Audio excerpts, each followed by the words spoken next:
La pire souffrance, c'est quoi? Ce n'est pas l'échec, ce n'est pas le rejet, c'est de vivre chaque jour en se demandant à quoi je sers vraiment. Tu vois, ne pas savoir ce qui t'inspire, c'est comme être perdu dans un désert sans fin. Pas de direction, pas d'élan. Juste ce vide qui te ronge chaque matin en te disant « Pourquoi je me lève aujourd'hui ?» Et si je te disais que ce n'est pas une fatalité, que trouver ce qui t'inspire peut tout changer, tes relations, ton travail et même ta santé, alors reste bien jusqu'au bout parce qu'aujourd'hui, je te donne 3 clés inédites pour enfin cheminer vers ce qui te fait vibrer. Et en plus, je t'invite pour que tu puisses implémenter les clés que je vais te donner dans cette vidéo à un challenge de 3 jours où tu vas cheminer pour te connecter davantage à ton corps, quitter ton mental et pouvoir peut-être trouver ce qui t'inspire réellement dans ta vie. Alors, ne rate pas ce challenge, c'est le 9, 10, 11 février. Le lien d'inscription est dans la description de la vidéo. N'attends pas car les places sont limitées.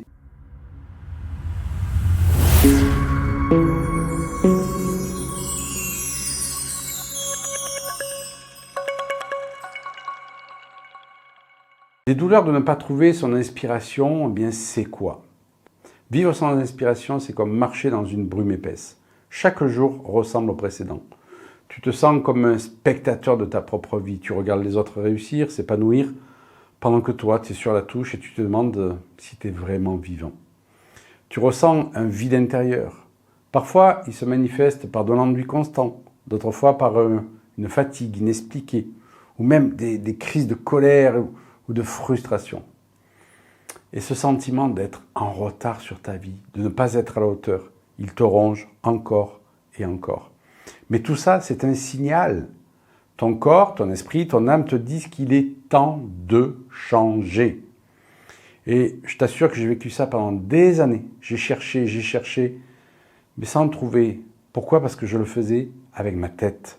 Et tu fais peut-être la même chose, jusqu'à ce que je change de processus. Et c'est pour cela que je vais te donner 3 clés qui ont fonctionné pour moi et pour bien d'autres personnes que j'ai coachées. Quand tu trouves ce qui t'inspire, tout change. Tu passes d'une vie subie à une vie choisie. Tu te sens léger, légère, rempli d'un élan de vie que tu n'avais pas ressenti depuis longtemps. Tes relations s'améliorent. Tu attires des personnes qui résonnent avec ton énergie, ta vibration. Et surtout, tu te lèves chaque matin avec une clarté et une envie irrésistible de créer quelque chose de grand. Est-ce que tu vis ça dans ta vie? Allez, réponds-moi en commentaire, c'est important. C'est ça, vivre inspiré. Et crois-moi, ça n'a rien d'un luxe. C'est une nécessité. Alors, je vais te donner 3 clés. Est-ce que tu les appliqueras? C'est ta responsabilité. Tu sais que c'est une autre histoire entre savoir et acter. La clé numéro 1, c'est explore tes souffrances. La clé se cache dans ce qui te fait mal, dans ce qui te fait souffrir. Pourquoi c'est important? Eh bien, derrière chaque souffrance, il y a une leçon, un potentiel inexploité. Nos blessures profondes, elles ne sont pas là pour nous détruire, mais pour nous guider.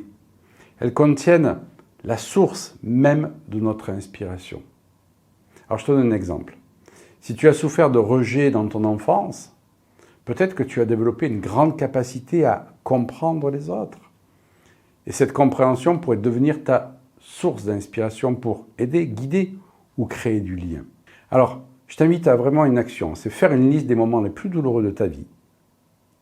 Et pour chaque douleur, demande-toi, qu'ai-je appris de cette expérience? Je te donne une pépite là.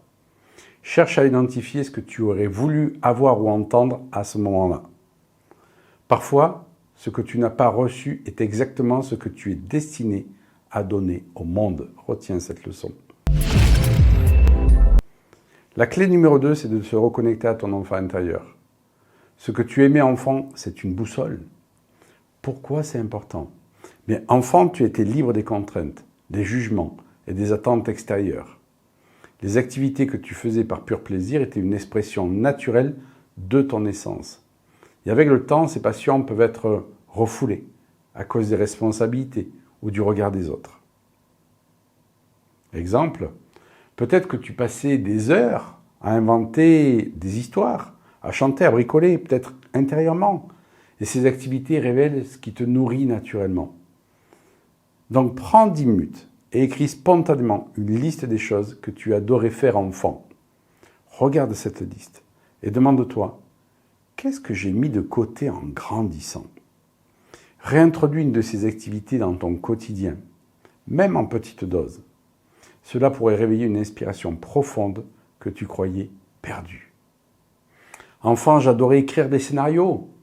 Et c'est la raison pour laquelle maintenant j'adore écrire des programmes. Ça ne m'a pas mené à faire metteur en scène, bien que ça ne m'aurait pas déplu. Mais tu vois, tu peux trouver déjà des clés dans ce que tu aimais faire enfant, même si tu avais la contrainte des parents qui te demandaient de faire ci, de faire ça, même si tu étais isolé, même s'il y avait des disputes, même si tu as été à la DAS, etc. Regarde en fait ce que tu aimais faire. C'est ça qui est vraiment important. Et même si tu n'avais pas la possibilité de faire, rappelle-toi ce que tu aurais aimé faire, ce qui t'aurait inspiré. Et là, je t'assure que vraiment, tu peux y trouver du sens.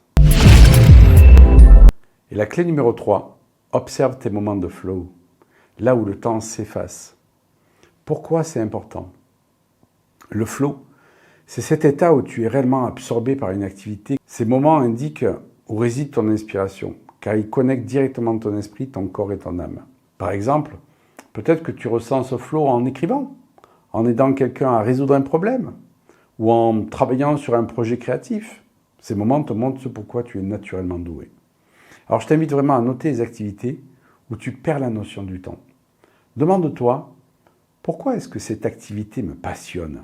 Et comment pourrais-je intégrer davantage ces moments dans ma vie?